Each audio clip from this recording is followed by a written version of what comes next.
your local newspaper could shoot or your local television station could go out and do. But think not only traditionally, but also think in terms of word images. You know, probably about 28 years ago, there was Lock 7 collapsed on the Welland Canal. It backed up the Great Lakes shipping for miles. Okay, and I worked for a publication that was on the Great Lakes, and a great pastime was looking at the ships go by, except they quit going by because the lock had collapsed. So they sent me out there to write a story to cover this. And I went with Ralph. Ralph was a photographer. And one thing you knew if you went anywhere on assignment with Ralph was you're going to eat real well on the company time. Okay. But the other thing is you were going to get in an airplane, because Ralph just fundamentally could not cover a story without getting up high and looking at it. And so we went out and we rented an airplane, and I said, Ralph, have fun, go take your pictures. I've got to go cover, I've got to go write stories. He says, no, you got to come. I said, no, you're the photo guy, you're the image guy, do that. He says, no, you got to get on a plane. I got on a plane and I went up there, and I could see these ships stretching out across the horizon, okay? And immediately a simile came to mind. They line up bow to stern like fat old ladies with loaded shopping carts and a stalled checkout line. I wrote that line 28 years ago. It's still in my mind. Okay? It's very much a vivid image. And if you can give a journalist that kind of an image, I mean, frankly, the journalist is supposed to do that, right? But any kind of help that you can give the journalist along that line, you're really going to advance your story. And the other thing I would suggest is simplify. Get rid of the jargon, B-U-I, or was it B-I-U? Yeah, it's been a long time since I've been doing this stuff, and it took me a while to catch on to that. And the trouble I have with students and with others is, you want to simplify because readers are stupid. They read at like a third grade level or something like that. No, readers are incredibly smart. Okay, some of them are actually brilliant. They don't have the opportunity, though, to learn your issue like you have. They don't live those acronyms. Okay? And the duty of the journalist is to translate that. So if you can help the journalist translate it, you're really going a long ways. What do you think the most technical, complex story is in the newspaper? Anybody? What kind of story might be really? The weather. The weather. Somebody said the economy. Sports. Sports. You win. Who said that? Okay. All right, and I would say football. Football is highly technical. I just want to give you an example of a football story that a sports writer would write if the audience had never seen football. Okay, a football field is 100 yards long, and late in the third of the four quarters that comprise a football game, the Chargers were 47 yards from scoring a touchdown. When a team first gets the ball, it has 4 tries to move it 10 yards. If it's successful, it gets another 4 tries. If it fails, the other team gets to try to advance the ball from the same spot.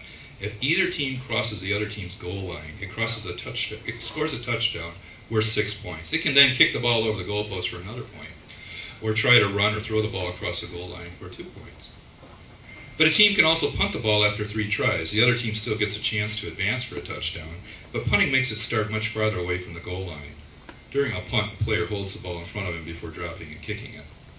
Well, at this point, the Chargers had already used up 3 of their chances to move the ball, and it had moved it only 1 yard. They could either punt it or try to move the ball another 9 yards to get a new set of 4 chances. Coach Jones decided to try for a new set of chances, but the Chargers couldn't move the ball past the point of where they started, and the Bandits got to start their set of 4 chances much closer to the goal line than if the Chargers had punted it to them. That's pretty technical stuff. Okay, anybody like eyes glazing over and incredibly bored? Yeah, I once gave the same presentation to a group, and a woman stands up. No, I finally understand football.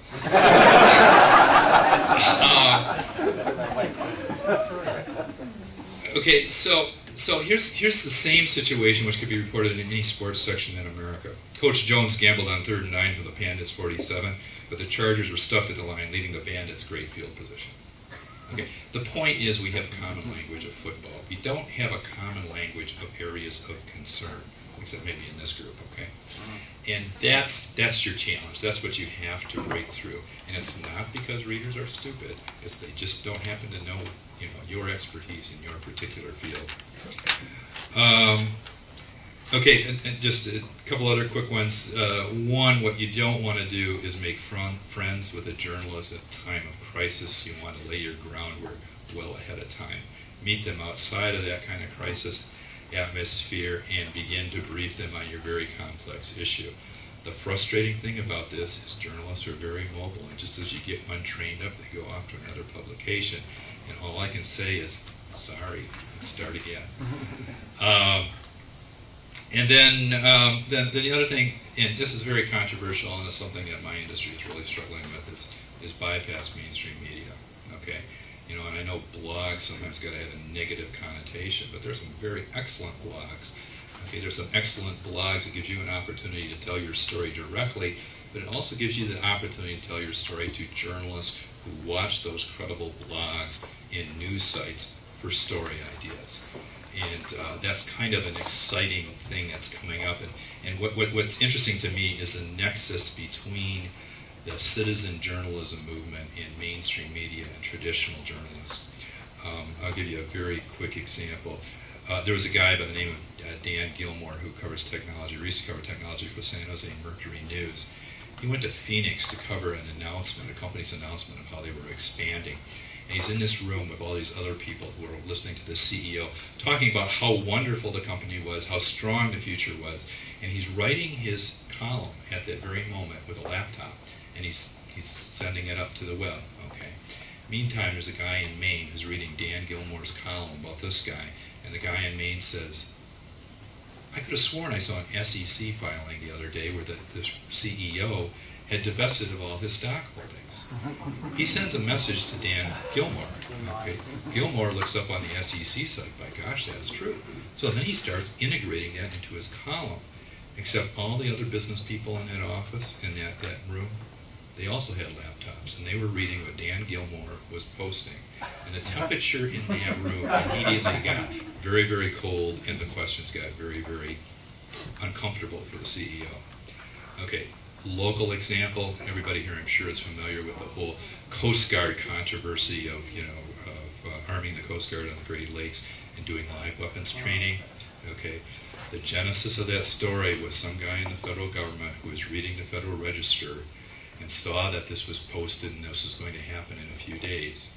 The guy's a bird watcher. He sends an email to the Sierra Club and says, might this have some kind of impact on migratory birds? The Sierra Club posted on Enviromish, which I'm sure many of you are familiar with. And the story kind of sat there for a day or two, but then it began to pick up steam. Traverse City Record Eagle wrote that story for mainstream media. I think they were the first. Jeff Alexander here in the Muskegon Chronicle followed it very, very aggressively, found some maps where they were planning to do this, found out that the Ludington Ferry was going to go through this area, and then also, I think he even calculated the amount of lead that would go into Lake Michigan in this live weapons training, which is more, if you looked at the toxic release inventory, it's more than any other source of lead. Coast Guard says, okay, we're going to postpone this for a little bit. We're going to think about this for a little while. And eventually it went away. Okay. And I got to tell you, I'm cocky enough to say that I used to think I was a pretty doggone good environmental reporter. But I have to admit, I never read the Federal Register for story ideas. But there are people out there doing things like that. And the way, the greater way that, if we can integrate, there's no journalist that has the same amount of energy, the same amount of eyes, and the same amount of knowledge as this combined readership. Okay, and if we can harness that, that's pretty exciting stuff. I'm going to end right there. It was just a quick advertisement with a project that we're involved with at Michigan State University. It's called the Great Lakes Wiki, and it's very much targeted to trying to get citizens to engage in actual journalism. And by citizens, I mean also, yeah, there's a brochure in your folder. I mean also scientists who can come along. Scientists know they hate journalists. We always get it wrong. Okay, well, here's your opportunity. Take a look at what we posted up here. Did we get it wrong? Link it to your research. Set the record straight. Okay, people on one side feel that their angle or point of view is poorly represented. Here's an opportunity for you to do that as well.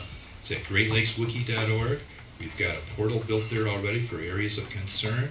It's different than whatever kind of local website presence that you might have, in the sense that other people can contribute. People from around the world can contribute. And the scary thing is, they can change what you write. How do you like that? It's very much like Wikipedia. We can talk about that later if anybody wants to grab me afterwards. I think I ate up my 15 minutes, and so I will turn that over to our next speaker.